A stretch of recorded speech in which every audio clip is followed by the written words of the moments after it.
Chers amis, bonjour. Nous sommes le mardi 27 mai 2025. Il est 9 heures quelques news de l'Arménie, de l'Artsakh et de la diaspora arménienne. Tout d'abord, cette très belle carte à l'occasion du 20e anniversaire de la fondation du Centre du patrimoine arménien de Valence. Donc, ce sera une année exceptionnelle avec des expositions temporaires liées à cet événement. Donc là, c'est le vernissage qui se déroulera donc le samedi 14 juin à 11 heures. L'exposition, donc l'Arménie du sacré à l'épreuve du temps, qui se tiendra jusqu'au 1er février 2026. Donc c'est à Valence, mes amis, Centre du patrimoine arménien, à l'occasion de son 20e anniversaire. Voilà, bien sûr les habitants de Valence qui se rendent de la région, mais aussi d'autres villes. Voilà, la communauté arménienne n'est pas insensible à ce centre du patrimoine arménien inauguré il y a 20 ans et qui, cette année fête son 20e anniversaire de façon avec des événements relativement importants. En arrivant à Yerevan, sous le regard du mont Ararat, je me suis dit, il est temps que je visite l'Arménie. C'est ce qu'a indiqué le ministre français des Affaires étrangères, Jean-Noël Barrot, à son arrivée en Arménie. Donc c'était hier ou avant-hier soir. Voilà, c'est une note c'est une déclaration qu'il a effectuée auprès des médias. Il y a un instant, alors que nous descendions vers Yerevan sous le regard du mont Ararat, je pensais qu'il était temps, cher Ararat, de répondre à votre invitation et de visiter Yerevan. Je suis ici avec une grande joie. C'est ma première visite, a déclaré le ministre français des Affaires étrangères Jean-Noël Barrot lors d'une conférence de presse avec son homologue arménien Ararat Mirzoyan. Voilà, le ministre français des Affaires étrangères Jean-Noël Barrot est arrivé pour une visite de 2 à 3 jours en Arménie. Il participe aussi aux rencontres d'Yerevan, le forum à Yerevan, avec justement une action quand même importante de la France. Donc Jean-Noël Barrot, c'est la France en Arménie. Il a affirmé la France continue de se tenir aux côtés des déplacés du Haut-Karabakh et de l'Arménie. L'ouverture d'un consulat de France à Goris est envisagée dans les prochains jours. Donc il y aura sans doute lors des assises de la francophonie, pas de la francophonie, de la coopération décentralisée qui se tiendra à Goris, sans doute inauguration d'un consulat de France à Goris dans la région de Sunik, une région clé. Après l'Iran qui est à Kapan avec un consulat dans la région de Sunik, la Russie qui désire aussi ouvrir un consulat à Kapan quand Yerevan donnera le feu vert, puisqu'a priori c'est Yerevan qui bloque.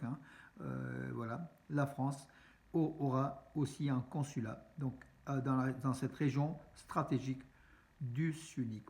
Voilà, donc je pense qu'il faut également souligner notre coopération dans le secteur de la défense, c'est ce qu'a affirmé le chef de la diplomatie arménienne, tant dans la formation de spécialistes que dans la fourniture d'armes. Donc la France devient plus qu'un partenaire militaire, devient un partenaire stratégique de l'Arménie en matière de défense. Voilà, le but de tout cela est de donner à l'Arménie la possibilité d'assurer la défense de la souveraineté du pays. Voilà, il a aussi affirmé que les relations entre l'Arménie et la France n'ont jamais été aussi intenses et dignes de confiance. Voilà, donc tout baigne entre Paris et Yerevan et on est heureux de cela. D'ailleurs, le ministre français des Affaires étrangères s'est rendu avec son homologue arménien Ararat Mirzoyan, s'est rendu au mémorial du génocide à Yerevan, à Zizanagabet, pour déposer donc des fleurs devant la flamme éternelle. Voilà. La France et l'Arménie qui ont signé 3 documents, dont un important en matière de défense. Encore une fois, ça renforce encore la défense de l'Arménie, la coopération militaire entre la France et l'Arménie. Jean-Noël Barrot, il a aussi participé à l'émission d'un timbre-poste dédié par la poste arménienne High Post, dédié justement à ce forum, le thème qui est Yerevan Dialogue, Dialogue d'Yerevan, le deuxième forum international qui réunit des diplomates du monde entier, comment dirais-je, oui, des chefs de diplomatie de nombreux pays, dont la France. Le terme, donc, en fait, c'est une carte, oui, c'est pas une enveloppe de premier jour, C'est un timbre avec une image en fait. Une feuille, c'est un bloc-feuille de 950 grammes tiré à 15 000 exemplaires. Voilà qui va faire le bonheur des collectionneurs, des philatélistes arméniens et étrangers qui collectionnent les timbres de l'Arménie. Voilà Jean-Noël Barrot. Merci aussi la France. Rome est la huitième destination, nouvelle destination de la compagnie aérienne Fly One Armenia, qui est la compagnie aérienne arménienne numéro 1 aujourd'hui. Hein, voilà. Elle commencera ses vols avec sur la ligne Rome, de Rome-Yerevan-Rome, non, Yerevan-Rome-Yerevan, donc aller-retour entre l'Arménie et l'Italie hein, à partir du 2 juillet. Donc les vols auront lieu depuis l'aéroport Zvatnots d'Yerevan, hein, comme voilà, et puis arriveront à Rome à l'aéroport international Fiumicino, voilà. Oui, Fly One Armenia opère des vols vers Moscou, Saint-Pétersbourg, Sochi, Ekaterinbourg, ainsi que Paris, Nice, Barcelone, Milan, Bruxelles, Cologne, Tiva, Larnaca, Chisinau, Tbilissi, Tel Aviv, Sharm el-Sheikh et Hurghada, donc 2 stations balnéaires en Égypte. Voilà. À l'été 2025, le réseau s'étendra aussi pour inclure Paphos, Thessalonique et Héraclion. Voilà la Grèce qui est aussi là. Voilà mes amis Fly One Armenia avec des Airbus A320 et A319 avec dans des conditions de sécurité hein, donc absolues. Voilà. Fly One Armenia fait partie de l'IATA, donc de toute façon toutes les compagnies doivent faire partie de l'IATA pour pouvoir voler donc en vol international. Mais voilà donc la compagnie est classée est plutôt bien classée. Voilà, Fly One Armenia. Les questions liées à la coopération entre l'Arménie et la Slovaquie dans le secteur de la défense ont été discutées donc hier dans le cadre de la visite officielle de la délégation dirigée par le Premier ministre de Slovaquie, Robert Fico, en Arménie, une délégation dirigée par le vice-ministre de l'économie de Slovaquie, donc Vladimir Simoniak, a visité le ministère de la Défense d'Arménie, donc c'était hier 26 mai. C'est ce qu'a rapporté le ministère arménien de la Défense.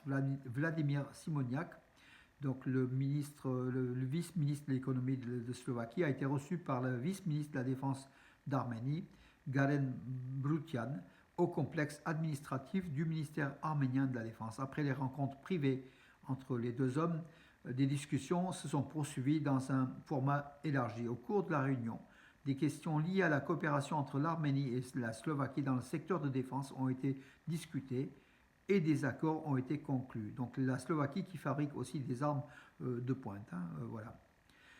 Le vice-ministre iranien des Affaires étrangères, qui était aussi en Arménie au dialogue d'Yerevan, hein, qui a affirmé « Je voudrais entendre de l'Arménie qu'il ne pouvait pas y avoir de corridor. Cette logique consiste à couper la connexion dans la région. L'Iran soutient la signature du traité, c'est ce qu'il a affirmé, l'Iran soutient la signature d'un traité de paix et estime que cela sera possible dans un avenir proche.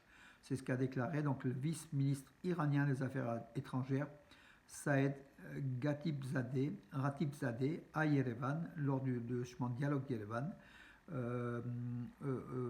Voilà, il doit être clair que nous n'accepterons aucun changement géographique dans la région, quel que soit le nom que nous lui donnons, le corridor de Zangezur ou autre. Donc impossible. Hein. Nous soutenons tout accord entre l'Arménie et l'Azerbaïdjan, mais cet accord doit être fondé sur le droit international, les normes et les principes de souveraineté et d'autonomie des pays. Mais il est très important de noter que rien, absolument rien, ne devrait changer le paysage géostratégique de cette région, a souligné le vice-ministre iranien des Affaires étrangères. En un mot, l'Iran ne veut absolument pas que le changement de frontière entre l'Arménie et l'Iran, ne veut pas que la région sunnique soit coupée, arménienne, soit coupée de l'Iran. Voilà, l'Iran qui est le grand défenseur justement contre l'Azerbaïdjan et contre la Turquie du corridor de Zangezur, contre le corridor Zangezur. Voilà, pour l'Iran, toutes les voies de communication doivent être ouvertes, mais c'est l'Arménie qui est maître en la matière, donc il n'y aura pas de corridor, il y aura des axes de transport tout simplement pour développer la région. Le sous-secrétaire d'État adjoint directeur adjoint américain Jacob McGee a visité le mémorial du génocide des Arméniens à Yerevan hier aussi. Voilà, il était en compagnie de l'adjoint de l'ambassadrice des États-Unis en Arménie, David Allen. Donc, ils se sont rendus au mémorial du génocide. Ils ont été accueillis par Edita Xoyan, qui est la directrice du Musée Institut du Génocide. Ils sont aussi rendus au Musée Institut du Génocide après avoir déposé une gerbe devant la flamme éternelle. Dédiée aux victimes, aux 1,5 million victimes innocentes arméniennes du génocide de 1915 réalisé dans l'Empire ottoman par le gouvernement jeune turc. Voilà mes amis, j'ai fait le tour de l'actualité ce matin, donc on suivra donc j'avais dit hier, mais c'est aujourd'hui, c'est Elina Avanesian en tennis dans son match d'entrée à Roland-Garros hier, donc l'arméno-russe Karen Khachanov s'est qualifié donc, pour son premier match. Il s'est imposé, il s'est qualifié pour le deuxième tour de ces internationaux de France. Enfin, voilà, Roland-Garros, qui est une compétition très prestigieuse, comme vous le savez. Voilà mes amis, j'ai fait le tour de l'actualité et je vous souhaite une bonne journée et à demain.